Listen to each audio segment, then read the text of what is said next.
Uh, Ladies and gentlemen, Mr. President, good afternoon.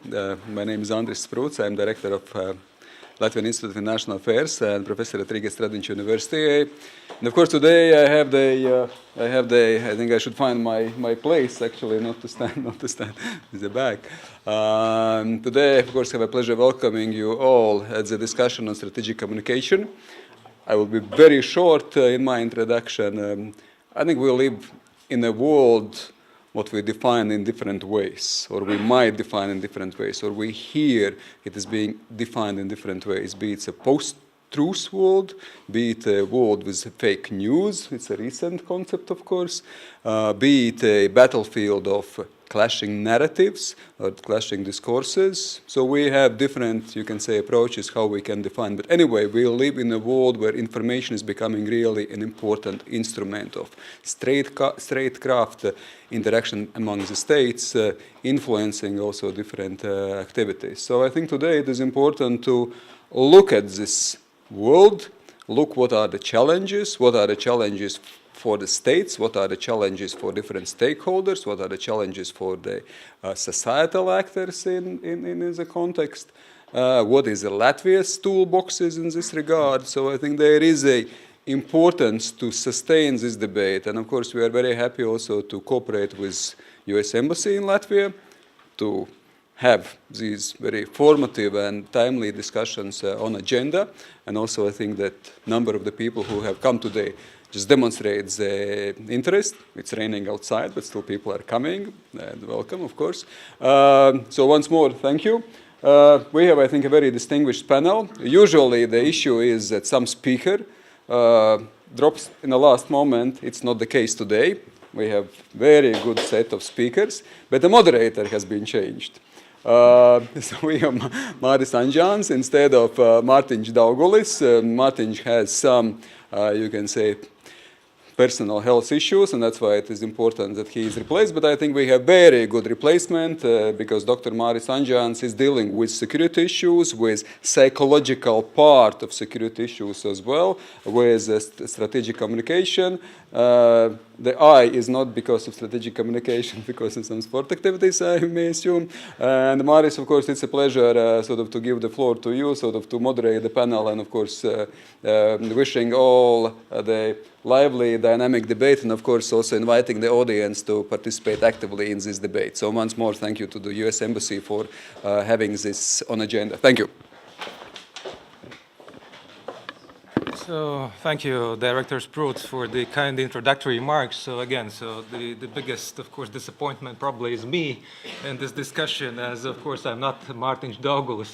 Fortunately or unfortunately, of course, it's very difficult to fill such a gap, but nevertheless I would try to do my best. So again, welcome to the discussion that is called Securing Democracy 2018, Strategic Communication Challenges in Latvia. But we will speak not only about Latvia, but also things beyond. Because when we look at what means communication, people have always communicated, before decades, hundreds of years, and then millenniums. So it is always there. Only tools and the environment has changed how people communicate. And if you remember some, decade ago, it was praised so much that, the internet has opened so many opportunities. That's a great thing. But I think now people are reconsidering. Is it so great? Because it offers also maybe even more opportunities to the wrong ones, to the bad guys, what we are seeing now. Because previously, Russia was seen like as the paranoia of the Baltics, so that, always where Russia, is something that must be, Baltic-like, idea or whatever. So now things have changed. We can see that countries with, so to say, quite limited resources, not only countries, but also non-governmental actors can hit far above their weight. So they can use the tools that were thought to be, to engage people, in different regions. They can be used roguely, and that is currently what we are dealing now with. And therefore, if the moderator is somebody else, then the speakers are the same as on the list. So we have a great list of speakers, and we'll start with my right, Gunda Reire, who is not only advisor to the Minister of Foreign Affairs, she's also director of the Center of International Studies that is based in Riga. She has also focused in her research quite much on strategic communications from strategic perspective, from theoretical perspective. Welcome. Next we have Sanita Jemberga, who is executive director and editor of Baltic Center for Investigative Journalism in Baltica. So this center has been very active and has discovered quite some interesting things when it also comes to strategic communication and non-communication. So welcome, and last but not least, we have Mr. Richard Skols, one of the youngest members of the Parliament of Latvia, I guess, and he is also vice chairman of the Foreign Affairs Committee, also one of the most visible faces in the Parliament when it comes to foreign affairs. So welcome, and paradoxically, of course, we all are Latvians here, at least sitting at the table, but we will speak English. So again, like the issue of communication. But without further delay, so I would like to give floor to each of the speakers. So each of the speakers have 7 to 10 minutes to elaborate on the views, and then we will engage in Q&A session. I hope that you have questions and good questions, and definitely that the speakers were able to respond them in the best way they can. So, Gunda, the floor is yours. Yes, thank you, Maris, very much, and thank you for inviting me. I particularly like the title of this discussion because it tells us that democracy isn't only about the rule of law, civic participation, or fair elections. It is also about secure infosphere, or the security in the information environment. And that's the reason why I decided to talk about strategic communication from the point of view of security. And conceptually, the regional security consists of 3 layers or 3 large elements, which to some extent are overlapping, and these are firstly security complex, secondly security regime, and thirdly security community. And let's examine each of them shortly. Firstly, about the security complex. It is determined by different structural factors such as power and interests. And in our case, we have to speak about our geopolitical course, our geopolitical choice. In Latvia's case, of course, we belong to the Western world order and particularly to the Euro-Atlantic community. And it is not a coincidence that when striving to the membership in the European Union, we didn't simply speak about joining the European Union or becoming a member state of the European Union. We said that we are returning to Europe, and that's a strategic difference between joining Europe or returning to Europe. We were split off violently from Europe by the Soviet occupation forces, but now we have returned where we belong to. Why we have to pay close attention to the security complex issues when we are talking about strategic communication?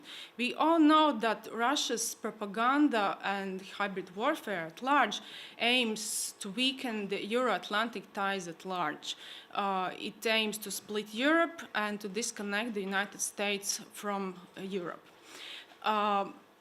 I want to stress that when we are analyzing these 3 large elements of regional security, we must pay attention not only to the facts, but also what people think, what is the public opinion, in this case about our geopolitical choice.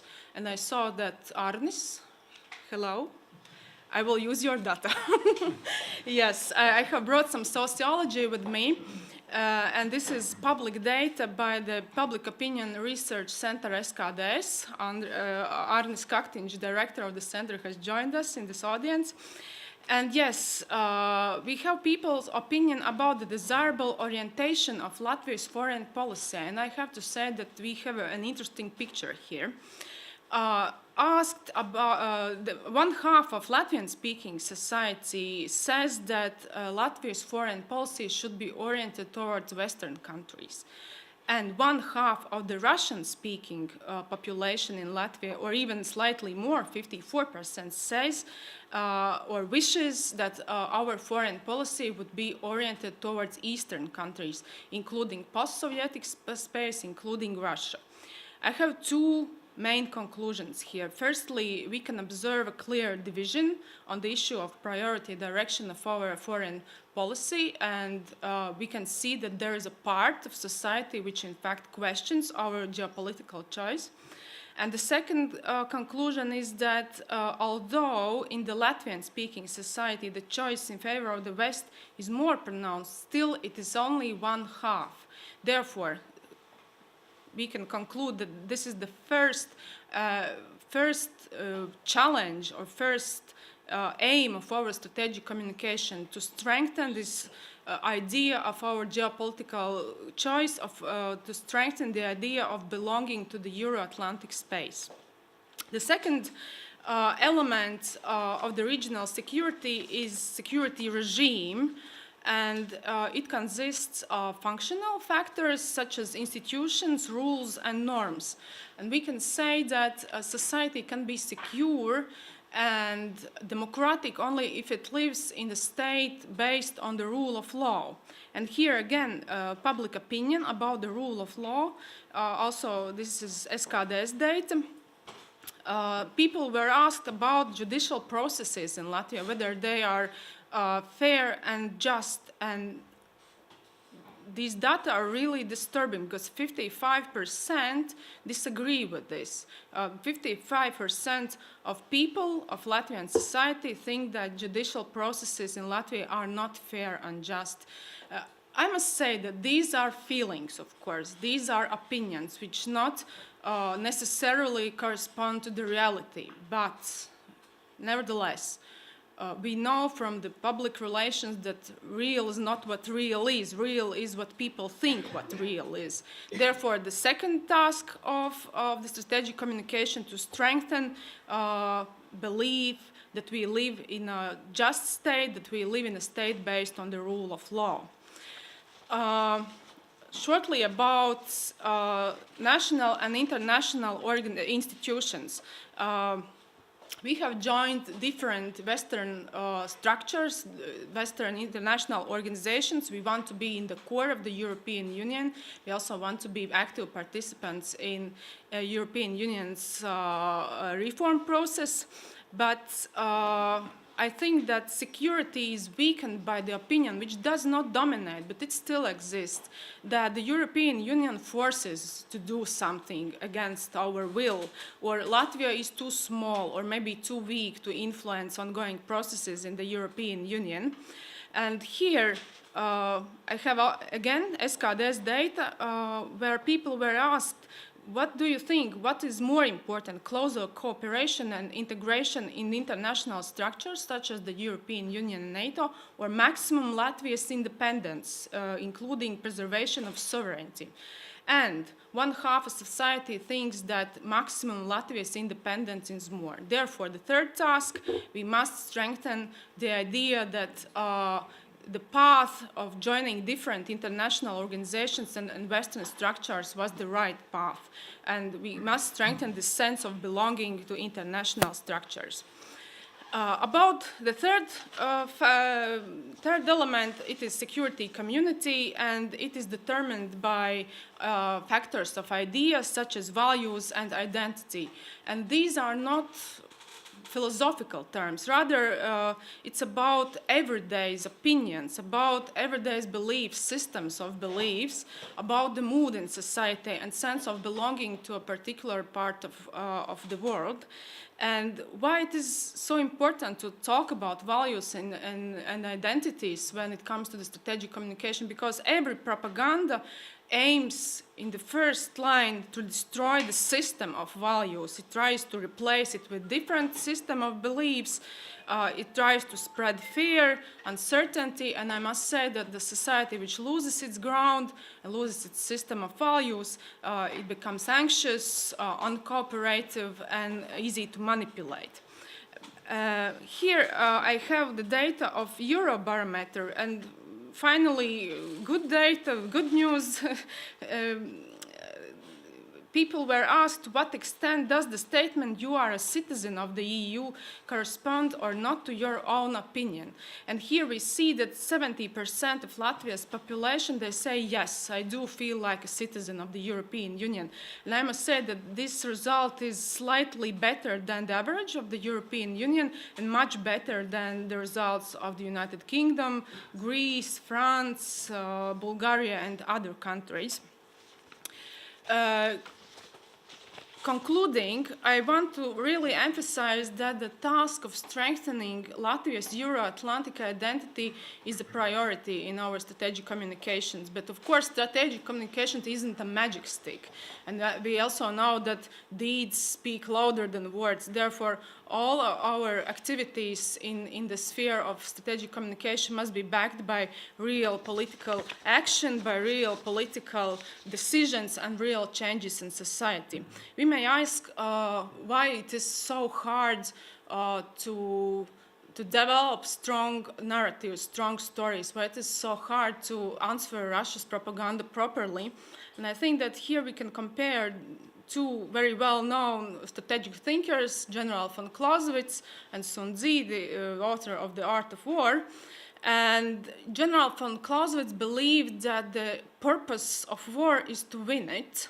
And this represents the traditional Western comprehension of war, and as well as explains why we cannot give a proper response to Russia's waged hybrid warfare. In its turn, Sun Tzu states, the purpose of the war is not war, but the control over the enemy's territory and people. The highest achievement is to win without having to battle, to sink the minds of the enemy so deep down that they are ready to accept defeat without war. Therefore, if we talk about our situation and where our strategic communication should be aimed at, we must think about control our territory and people. That's the aim of propaganda. And therefore, I think that really contemporary work with society is needed, which goes beyond the usual, so to say, informing about the European Union and NATO, which also goes beyond the bureaucratic and formal approach. We have to cooperate nationally and internationally. Confidence-raising measures should be undertaken at national level. We have to find triggers, which are causes to some level of uncertainty in our society. And I really believe in good communications, education, and professional journalism. That's the reason why I'm really happy to see Sanita here, because the Baltic Center for Media Excellence is doing a really great job both in media literacy and in promoting higher standards for professional journalism. Internationally, we are happy to see that the EU East Stratcom Task Force works well. Of course, it should be strengthened by human resources and financial resources. And of course, we are proud to see that NATO Stratcom Center of Excellence is located exactly in Riga, and it delivers a really, really good product. To sum up, I think that our strategic communications could be developed in three main directions. The first direction is security complex with geopolitical choice. The second is security regime with the institutions, rules, and norms. And the third direction is security community with the Western values and our Euro-Atlantic identity. We must find our triggers, our weaknesses, and to be ready to respond them creatively and proactively. Thank you. Yes. So, thank you, Gunda. I think very comprehensive viewpoint, strategic and theoretical, going back to 5th year 100 before Christ, to Sun Tzu, the art of war, and indeed we can find many things around already quite back centuries and millenniums. So many things have to be simply adjusted to the current situation. So thank you very much for these things, and I think we will return. So you also pointed out that the politicians are those who have to determine things and implement them, but there's also the channel of communication. It's media. It's nowadays. So I think quite much transformed it has. So previously, some decade ago or even more, we had newspapers, journals. So now they have lost their place. Less and less people are watching television. More and more people using internet, and internet is, it's full of everything. So basically now everybody can find its solace, in each corner of the internet. So it'll be very interesting to find out more on the current state of affairs from the perspective of journalists. So Sanit, please. Hi everyone. I'm apologizing to a Latvian-speaking audience for speaking in bad English, but that is an international language of strategic communication. Bad English executed by someone who preferably understands some Russian as well.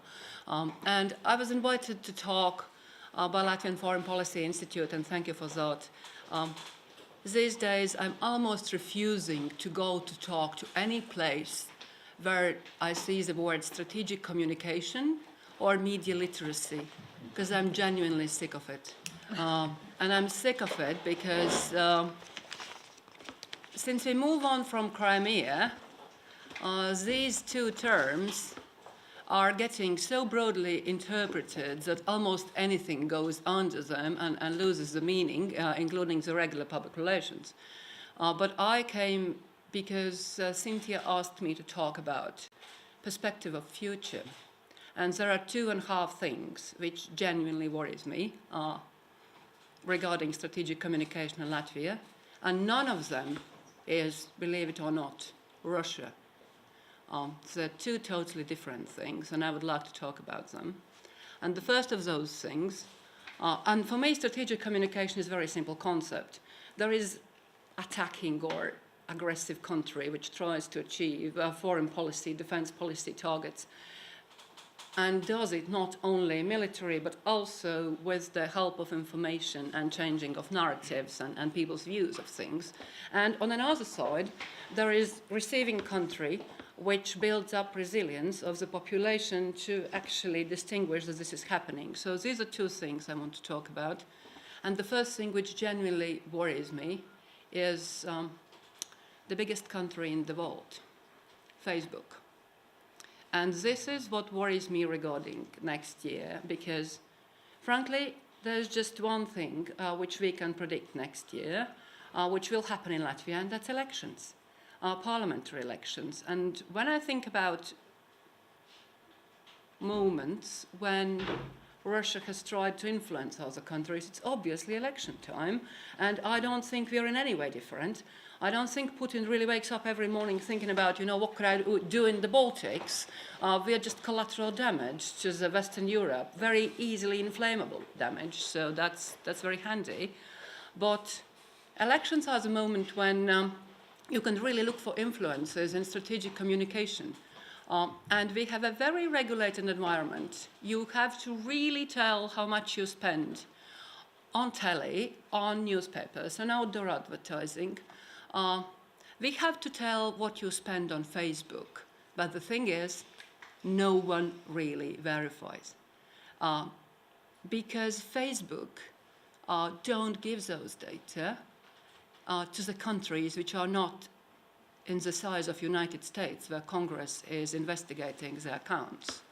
I have no illusion that Latvian Anti-Corruption Office will be firing off zillions of letters into a big black hole saying, tell us who spent what and which profiles were linked and which messages were pushed. There'll be zilch. And Facebook will just see it as a tiny point in a map, but that is where the battle is going to be next year in terms of strategic communications. It's Facebook. So I think it's too big. I think it can't really regulate itself anymore, which we saw from US elections data. And I think that's where the strategic communication problem is and will be. That's one side. Another side, and if there's anyone in this country or in this room which can help me to get the data from the Facebook about political messaging and spending, you're very welcome. Another thing which worries me is the fact that we're gearing up for a very polarized election campaign. Because obviously, when the life is going up, as it is, if you look at the parking places in supermarkets or wherever, you know, the salary statistics, people tend to vote for the ones who are in power. The Central Liberal Party has disintegrated to the point where you ask how much they can pull it off. So naturally, the only question is how much Saskaņa can get and how much the radical Russian left can get. Because the target is to get them into a governing coalition. That's just the best moment ever, I guess. And I have no illusion that, as we've seen in previous elections, there will be help either by political analysts paid by or from Russia, or by messages doing that. And what really worries me is that in this very polarized campaign, we can't do the thing which is the most important, which is a common story, which is a common narrative. Why Russia didn't create those problems it exploits in the strategic communication in the Baltics. It didn't create the feeling that the rule of law is not important and that corruption is utterly acceptable, which we saw from Eurostat data this morning, with Latvia, 34% of people saying, yeah, that's fine. Russia didn't create social inequality with people feeling that some people are really well off and some people are really not. Russia didn't create the feeling that half the population doesn't belong to the country. But obviously, those are narratives one can exploit. And because of this polarized campaign, we can't answer them. We can't say, no, this is not true. Because as Jean-Claude Juncker said once famously, we all know what we have to do, but we also need to get elected. So Facebook with invisible campaign, with or without Russia's support, and the political situation, which will be very polarized and will not allow to speak about things which are in common, are really a precondition for success in terms of strategic communication about West being weak, about EU disintegrating, etc., etc. So where does media come in all of this? It comes in precisely in the same place where the rule of law is. It's very weak. And it's been weakened intentionally, not really naturally. I mean, part of the media were taken over by oligarchs. The public broadcaster has never really been allowed to develop properly with the proper financing and proper freedoms. Therefore, people go for, clicks and easy stories, and unfortunately, the bad news really sells well. That's even the local fake news creators have been saying, the best right news are bad news. Therefore, I'm not terribly optimistic about the situation, but I think it's just the solution is to put the money where the mouth is. If you say rule of law, then strengthen the justice system, strengthen the feeling that there is a law, and not create some circus parliamentary committee supposed to investigate oligarch talks, but in fact actually making them acceptable. If you talk about free media, then invest in that public broadcaster and allow it to work. If you talk about Russian and Latvian community together, then don't inflame it with decisions about schools about which you can center your campaign. It's really simple, I think. Yeah, I'm totally done. I have nothing else to say. Thank you, Sanita, for this pessimistic outlook, but maybe also quite realistic. At least in my viewpoint, it's better to be realistic, maybe a bit more pessimistic, and to understand issues that we have to tackle than to be overly optimistic and think that everything is fine and things are great. As Facebook, for example, as some are praising, but there are, of course, quite significant risks. So thank you for that. And I'll just add one thing on Facebook. I remembered why do I worry about Facebook and I don't worry about the Russian propaganda channels? Because we're very good at spotting them. We're very good at seeing the myths on television. We're very good at unmasking fake websites. We know what the local Russian language newspaper is. There's no issue. I mean, it's face value. With the social networks, you just don't know. You guess. That is the characteristic of the modern communication. But you mentioned politicians on quite so many occasions and elections of the next year. So that's why also the discussion is called Strategic Communication 2080. Yes. So we're having election, parliamentary election next year. And so what's going on in the parliament of Latvia currently regarding strategic communication? So Richard. Well, thank you, Mars. First of all, thank you for inviting me here, and thank you to the Latvian Institute of International Affairs and also the U.S. Embassy in Latvia for inviting me to speak and address you here today on this, I guess, very important topic, strategic communication. Whereas I very much agree with Ms. Reira that she said that this terminology, strategic communication, has risen actually because of the security concerns, security threats. Because before that, let's say 10 years ago or so, everything was about nation branding, building up the nation branding and so on. Whereas nowadays it's really about the grand strategies the countries have and how they can connect with the communication, which is, the communication between individuals and also party to party. And I would say that the strategic communication, and previous speakers very well outlined it, that is a soft power of each nation, and it's the question how they exercise it. Well, the question remains, does Latvia has the strategic communication at all? Is there such a policy in place? Do the government follow such policy? If there's even institutionalized this kind of structure of strategic communication? Well, I have to say with regret, and I have to also point out, even though on the left it was mentioned that everything mentioned in this conference doesn't reflect the State Department's positions whatsoever. I'll also address this to the Latvian government. Whatever I say doesn't reflect the government's position, because it's my own opinion on the strategic communication in Latvia. And it is something that, we very much reflect to other countries' strategic communication activities in our country. And that's how only we reflect on these activities. This is something when we start to talk about strategic communication, only when there is a external pushes or incentives. But in the basics, the strategic communication is actually about providing the dialogue from the government with the society, which, communication, that is the basic one, delivering message from one to another and from another to the first one. But adding this strategic is actually aimed at sending tailor-made messages that are influencing behaviors and also changing perceptions towards the goals that you have set. And here I'm talking about the government. So we have the government, we have the government action plan, which is the strategy.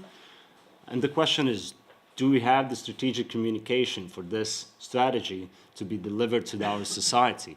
And with the regret, I have to admit, what we've seen, and I was asked to talk only about 2017, so I'll not go beyond the previous years. But what we have seen, we lack strategic communication in basic aspects, even with aspects that regards various reforms, the education system reform. We saw that the communication, it has been from our government used in a way of, I compare it like 20th century communication, just sending out press release. If you understood, good. If you didn't, well, bad for you. Whereas strategic communication should be done in a ways of that. Everybody knew that with the Kuczynski's government, the action plan, that we're gonna go ahead with the education system reform. But it wasn't communicated well in a way of in what kind of stages we're going to undergo it. The first thing was the salaries for the teachers. Another one was the shrinking the school system across Latvia. And what happened was confusion in society. On one hand, yes, we need to increase the salaries for the teachers. On the other hand, well, we have limited budget for that. To compensate that, we have to reassess the school system across Latvia. That's how we can get the money to compensate, to increase the salaries. And everything was done in, like, we have the soup in Latvia, saljanka, everything is inside. And that caused the problem. And you could see in the public debates on national television, where actually officials from municipalities confronting the Minister of Education, clearly you could see that he didn't even actually understood what is this reform is about. On the other hand, the minister actually explained very well on a public media. That shows that during that process, we don't have the, sort of say, government's, joint government's strategic communication plan in all these reform actions. And I truly believe that that is a core issue for the government, because the indicator of the failure of having the proper strategic communication is the surveys about how much we trust parliament or how much we trust government. And they have been historically low for ages. I think it's already the third parliament where the parliament's popularity is what? Barely over 15%. And those are very loud numbers, I would say.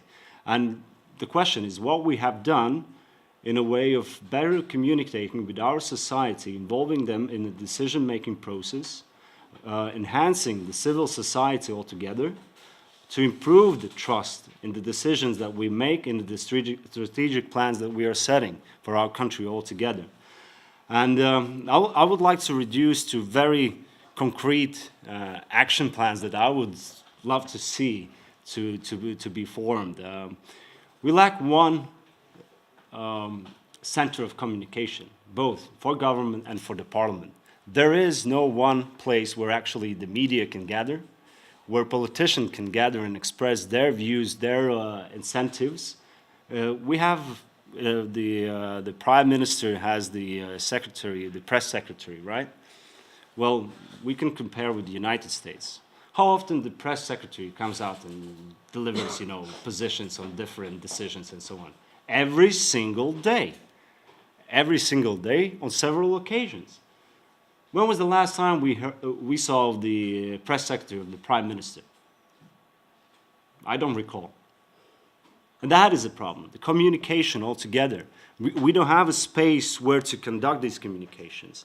And the proposal is pretty simple. I observed it actually in Ukraine, in Kiev, and that was in 2015, after the Maidan. The NGOs, the media, they have set with their own funding, the Media Crisis Center. And that was excellent. That was 24/7 media center where every official could come and have a direct discussion with media, answer questions, deliver their messages, and it gives opportunity also for ordinary citizens to participate. Like here today. If you're here, you would be also in, let's say, in this media center. There's a prime minister, there is a, let's say, minister of health, talking about the health reform, and you as an ordinary citizen could ask questions, direct questions. That would be the open communication, strategic communication, and that's how you could deliver concrete messages on concrete topics. And I know I went too much in a detail, but this is obvious. So I can give you another fine example, which shows clearly that we lack strategic communication among government institutions, ministries. Let's talk about the centenary celebrations. So what happened? The planning was started in 2013 already for the centenary activities. The message from the Ministry of Culture was that the centenary celebrations, that is a 5-year period. It's not just 1 year, 2018, and therefore it includes a different kind of activities, and later on came out with a budget for the centenary celebrations. It was 62 million altogether. So what happened? The cabinet of ministers, the Minister for Finance, She knew very well that those 62 million are distributed in different projects, like the school bag, as I call it. Is it correct, school bag? The one with the culture tickets. Yes, yes. I mean, that made the biggest chunk of the budget for the century, 32 million.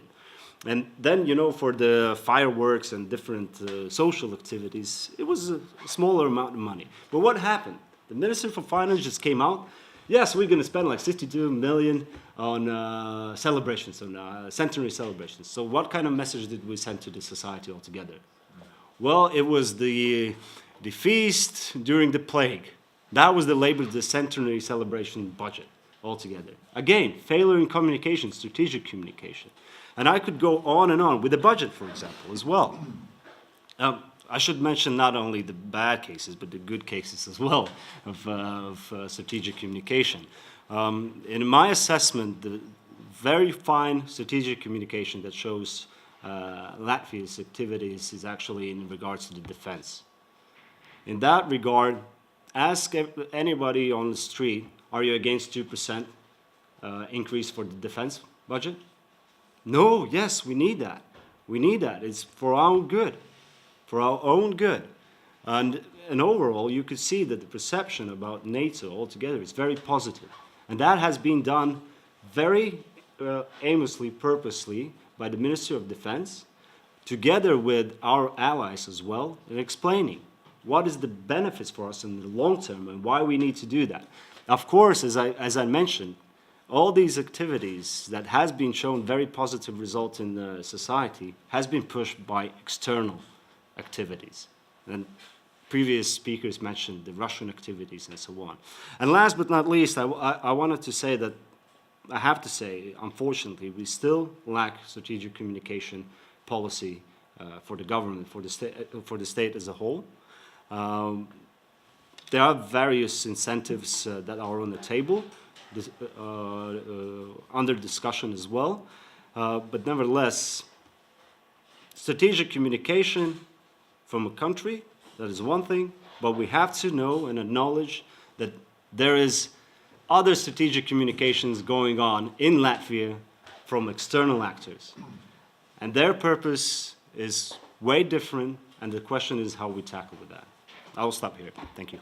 Okay, so thank you, Richard, for your intervention. And now we have reached the stage when we have a questions and answers session. So opportunity to everybody being here to ask a question. And I understand we should bring the microphone probably somehow closer, and Cynthia is coming to assist. So we will gather the questions and then we will take them all together in one round. So.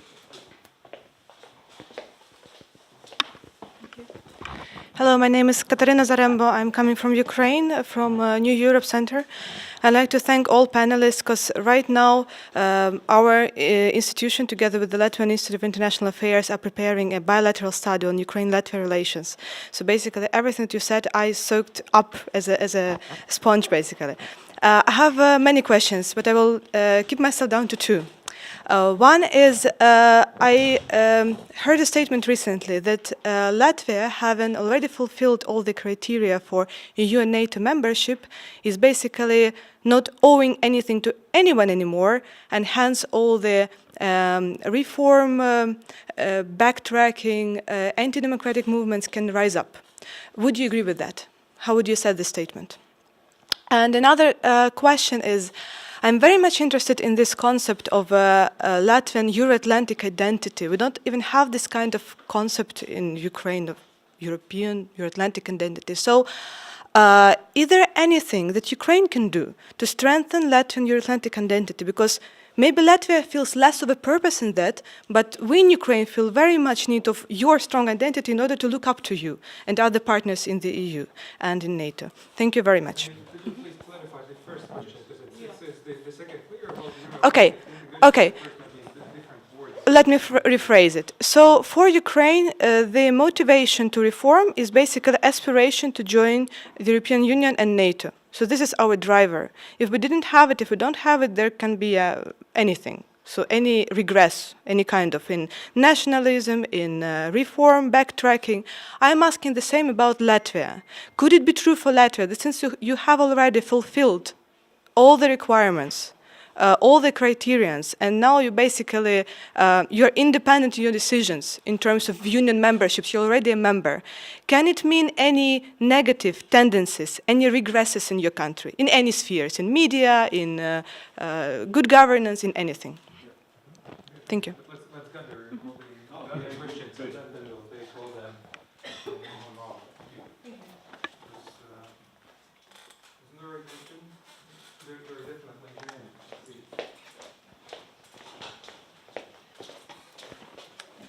is. I have a question to the expert panels. In your opinion, where is the borderline between strategic communication and propaganda?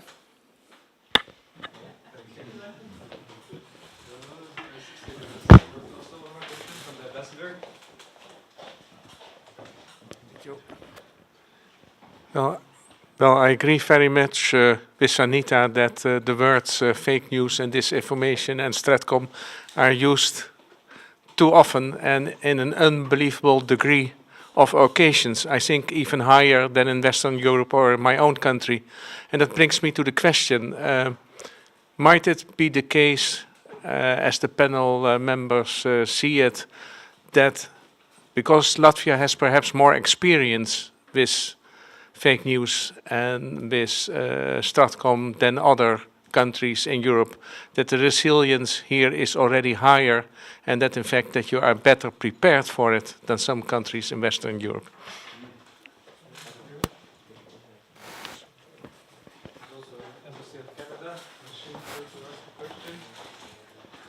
Hi.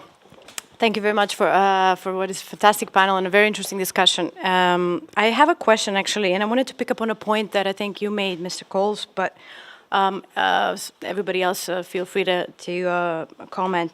You mentioned something with respect to more recent data that sort of Latvian society and Latvian people are not opposed to the 2% increase in defense spending.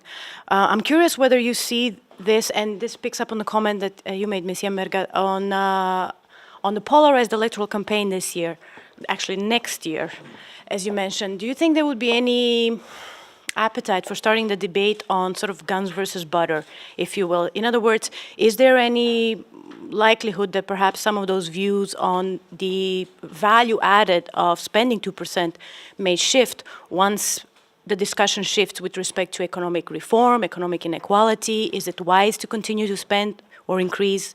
So I'm just curious what your comments on that would be. Thank you.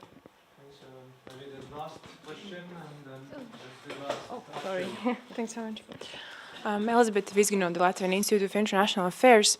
Of course, strategic communication is all about present and the future and how we address it. However, I would like to ask you, how should strategic communication address the, let's say, the narratives of the past and the way they are being moduled in accordance with interests of certain political players?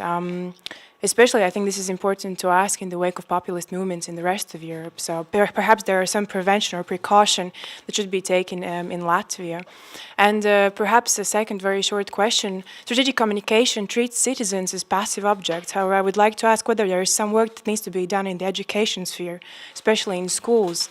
So critical thinking could actually be let's say, inbred in the minds of young political leaders and students. Thank you very much.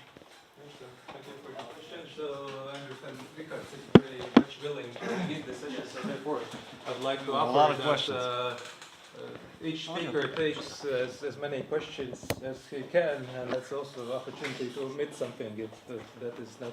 Yes, well, a lot of questions. I'll try to. So I'll try to control. Yes, I'll try to be brief. About the EU identity and in the future, what you ask about, what is still there is that drives, Latvian people still to be Euro-Atlantic orientated and so on. Well, I have to say that, and you compare with Ukraine, well, everything is about delivering reforms. And that is, I think, the biggest difference right now between people in Latvia and in Ukraine. we see that with the Eastern Partnership, there is huge struggle in delivering on important issues that are, bringing together closer to the European integration and so on. Whereas for us in the 90s, that was a clear decision for all three Baltic states. It's only one way, West way, and integration in the EU, in the NATO, and well, you're stating that we have fulfilled all the requirements and so on. Well, the EU itself, it's a project. It's reforming all the time. And that is the daily struggle where we have to identify our national interests and define it already being a full-fledged member of the EU, which is still an ongoing process. And also I would like to address that, as I mentioned, we have a lot of reforms still that we are undergoing. One is the educational system, then is the health system, and I think in the near future there might be another reforms as well. We just joined the OECD, where I know that is again was a question of strategic communication, because I think a majority of society thinks that, in Latvia, OECD, well, yeah, we joined the rich club, rich country club and so on, which is not true in its basics. It's actually, even though we joined last year in 2016, we still have 200 reforms that we are committed to deliver.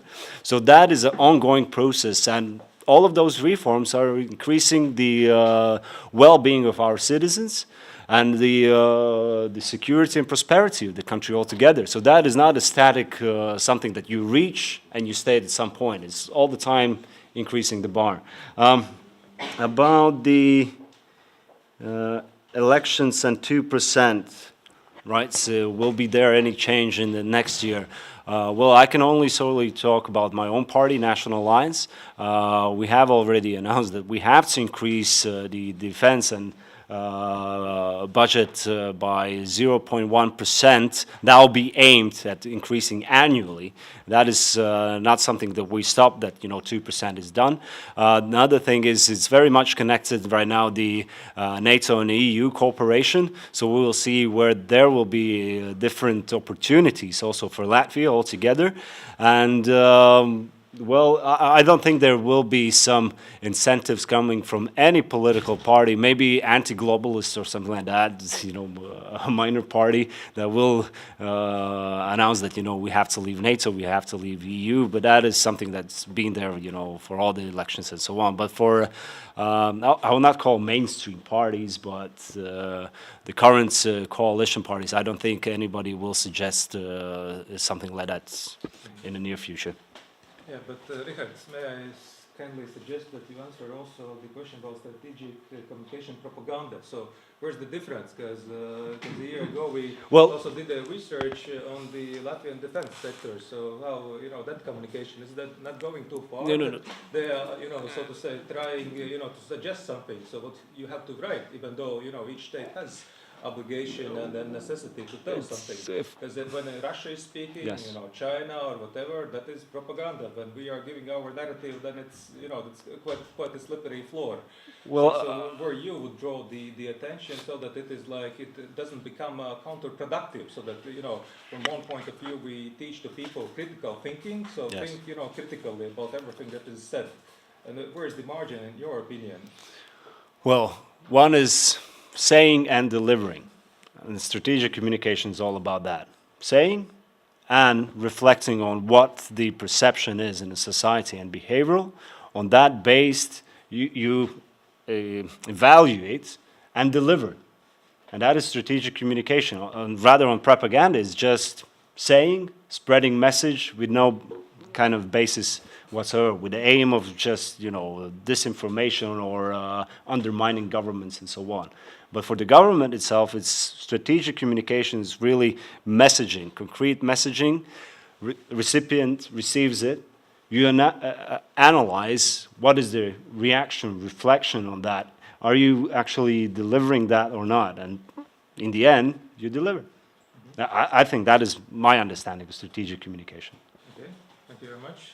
Sanita, so there are quite some... Yeah, God forbid, I did enjoy listening to this guy as if he wasn't in a government, about things which government is not doing and about things which the party is not doing. But I'll start with your question about strategic comms and propaganda.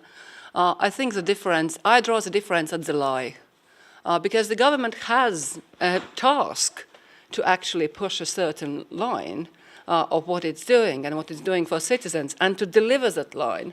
But when it starts lying, saying, things which are not true, then with a certain purpose, that's for me propaganda. But in general, the line is very tiny, and we tend to say that our governments do strategic communications, but the others do propaganda. Yeah, that's true.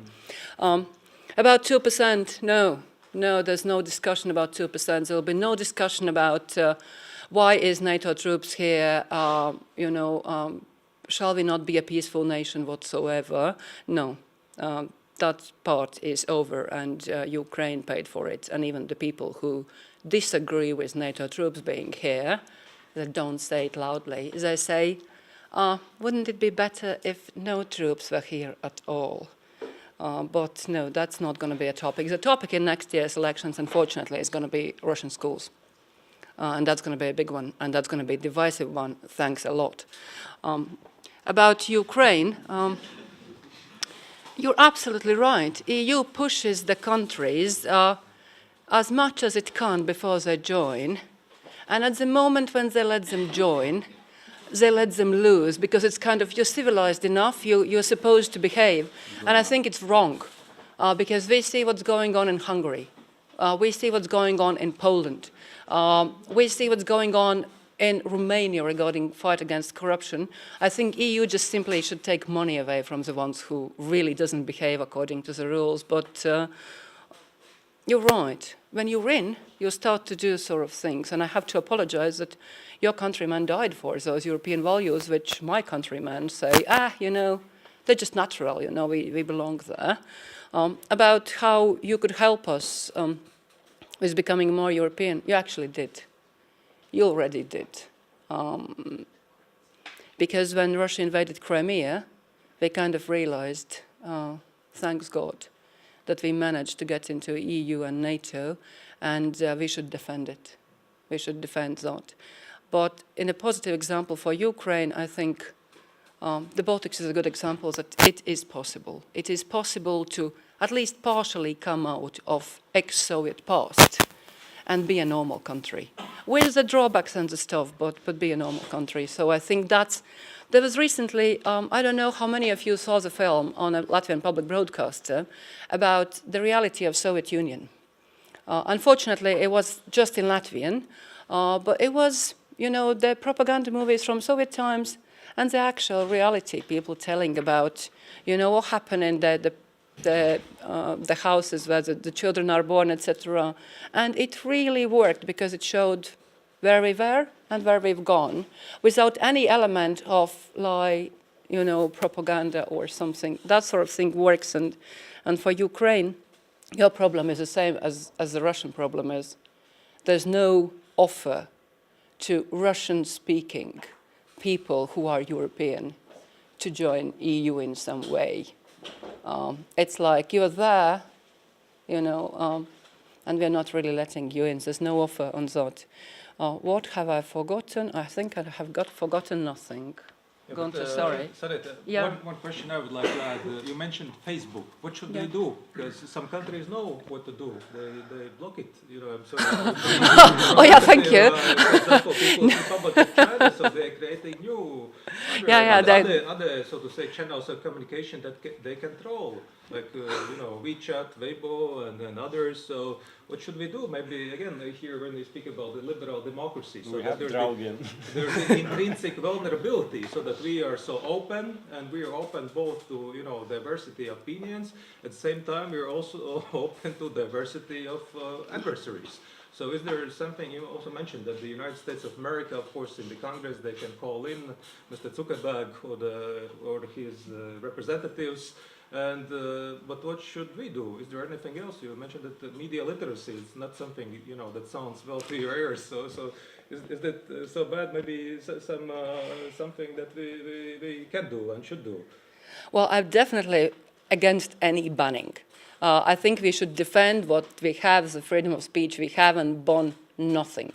What we should do, however, internationally, is to force those corporations, which are bigger than countries now, to actually adhere to the rules. That there is a rule in a country about political advertising and spending, so adhere to that rule. Give that country information about how much Nils Ushakov spends from his account, his party's account, Riga City Council account, in 3 languages on the campaign. Do it, because that's something which should be done. About media literacy, I'm not dismissive of idea itself. I just hate it becoming the buzzword of last year. It's like a magical solution. What should we do? Media literacy. But there is a program, currently this kind of remodeling of school program, what we teach our kids. And I know that they are working on some module on media literacy, and I think it's right, because you asked about the schools. Whenever I go to school and I explain what journalism is and what we do and why we do that, I see that not only kids are surprised, the teachers are really, really surprised, because we've not really properly explained ourselves what we do. But no banning, adhering to the rules of the country, and it's both about political spending and also about, content on television, about hate speech, etc. Adhere to the rules, and then no one bans you, and teach in school, and that's it, I think. Okay, thank you. Sorry, Gunter, we've really taken up Oh, all the yes. questions. Thank you. You talk what you want, regardless of Okay, questions. That's a okay. Latvian discussion. Yes, thank you for all the questions. About the borderline between strategic communication and propaganda, I have a more radical view. I think that this borderline is quite visible, because propaganda is needed to draw illusion, to replace existing system of values with alternative systems of beliefs, and it spreads fear. And as we know from the political psychology, fear is one of the most strongest emotions in politics at large, and it spreads uncertainty. And in its turn, the strategic communication is, well, actually, one remark, what I think Sanita said about communication as a problem. Maybe from time to time, I think that the strategic communication as a term, it lacks the real content. And instead of this, we should talk about qualitative communication. And if we model our communication in a more proper way, then maybe we don't need this term, the strategic communication at large. I remembered one question we forgot. Ambassador, you asked, are we more prepared, because we've seen it for years and years. There was last week, I'm sorry, I'm always usurping the mic, as you know. There was a discussion at the President's Palace last week about this issue, and I think Mark Galeotti summed it up very well, that exposure to the Russian narratives, Kremlin narratives for years, has built up a certain realistic understanding. Because during the US campaign, we saw a lot of reporting, which I call Putin under the bed. Whatever happens, Putin is guilty, regardless of if there's a proof or not. In a Latvian society, which is fairly cynical, but also experienced this Russian propaganda for a long time, I think we ask more questions, simply, is this true, what we are saying? And I think that's probably that resilience, that you recognize something, and you can imagine that someone can outright lie. You have no problem with that. I think Americans came to that later with President Trump, and Scandinavians still have a problem understanding that a politician can, outright lie. And that kind of what makes us a bit different. But I hope we can kind of transport that experience in a positive way, not in a negative one. Sorry. No, that's okay. Actually, I have a remark on another thing you said about the Facebook factor. And I think that the problem is wider, because it is not only about Facebook, it's about social media at large. And we are experiencing Twitter bots which are spreading massively certain views, viewpoints, and opinions. We also know about the use of big data and psychographic segmentation. Therefore, I would add that actually it's not only the Facebook, it's the social media factor at large. True, but Facebook is the biggest one. Yeah. That's why I'm pointing it out. I just wanted to point out one thing is when we talk about Facebook or Twitter and so on, we use the term the social media. Well, it doesn't have to comply with the media regulations and so on. That's the problem. That is the biggest problem across Europe altogether, because it's not recognized as media. So therefore, different restrictions don't apply to them. So therefore, that is a problem to enforce any kind of policies from at the national level for social networks. That would be correct one, I guess. Social networks altogether. Anyways. So no, thank you also, Richard. Thank you for the very active discussion. I understand we have spoken quite much already, more than for 1 hour. We had quite different views, and I think at least I understand even less what is strategic communication, what it is not. Because we had like Sanita telling that it is like countering propaganda. Then I understood from Richard that it's not the 20th century but 21st century communication. So I think this underlines the necessity to discuss such issues also in the future.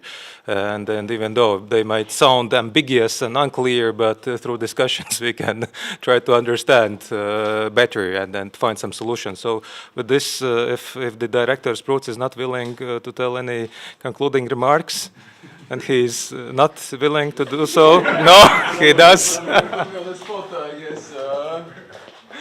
Thank you, Maris. I was not really planning, but just came to my mind that I have like 3 buzzwords in my ears, in my mind. One buzzword is diversity.